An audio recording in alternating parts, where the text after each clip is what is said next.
د ټول قران کې دا نشته چې د سپي غوښه حرامه ده، نشته پکې. پیدا یې کړه، کته پیدا کړه چې څومره انعام زمانه غواړي زه تعالی درکوم، څومره انعام چې غواړي دا زه لګیم ریکارډینګ کیږي، څومره انعام چې اوس ورته سپي خوره کنه. په ټول قران کې دا نشته چې خر غوښه حرامه ده. دا به ته سکه څه چل وکړي. د ډیر څه نه، دا مې صرف یو دوه مثال درکړم. زما په امت کې به داسې کسان را پیدا شي په پالنګ او په صوفه سیټ به ډډه والی او موړ سړی وای کنه، موړ حدیث کوي دا موړ ونته بیا موړ خېټه دې خبرې کوي او دې بس کوي دې وای حسبنا کتاب الله، بس صرف قران کافی دی. ان نبی علیہ السلام به ډیلیټ کوي، نعوذ بالله. پیغمبر او دا حدیث ته وای نعوذ بالله. دا د کفر عقیده په دې کې راځي. دا د الله نبی مخکې پیشنګوئی کړو، حدیث کې موجود. دې به خلکو ته وای واوري سچ قران وای چې حلال دا به حلال او سچ قران وای حرام دا حرام، دینه خو نور سم نشته. دا الله نبی صلی الله علیه وسلم فرمایي دا فتنه به زما په امت کې راځي او واوري امت ته واوري.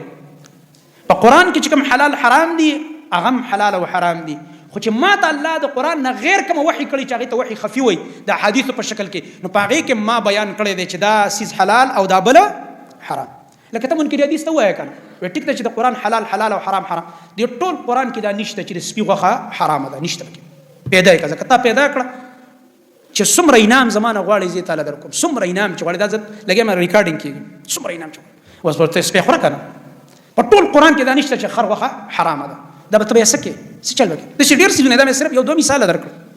دا به حدیث د نبی علیہ السلام لزی دا به ته نبی وجه ور سپې نجس دی، مردار دی، وخه مردار ده، چې ته صرف قران دی او حدیث باندې عمل نه به سپې خوره کنه.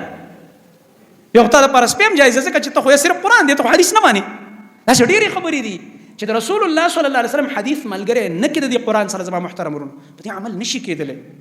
د الله نبی صلی الله علیه وسلم دې د پاره راغلی چې موږ ته په قران باندې پریکټیکلی ژوندۍ وخو، دا پریکټیکلی احکام را توضیح کړه، بیانات وکړه او دا ذمہواری ور الله په قران کې لګولې و لتبین للناس ما نزل الیهم. ای زما خو نبی تاسو په وضاحت او تشریح د قران کوي چې کوم قران د خلکو ته نازل شوی دی او غو تشریح د رسول الله صلی الله علیه وسلم په صحیح احادیث کې موجود ده.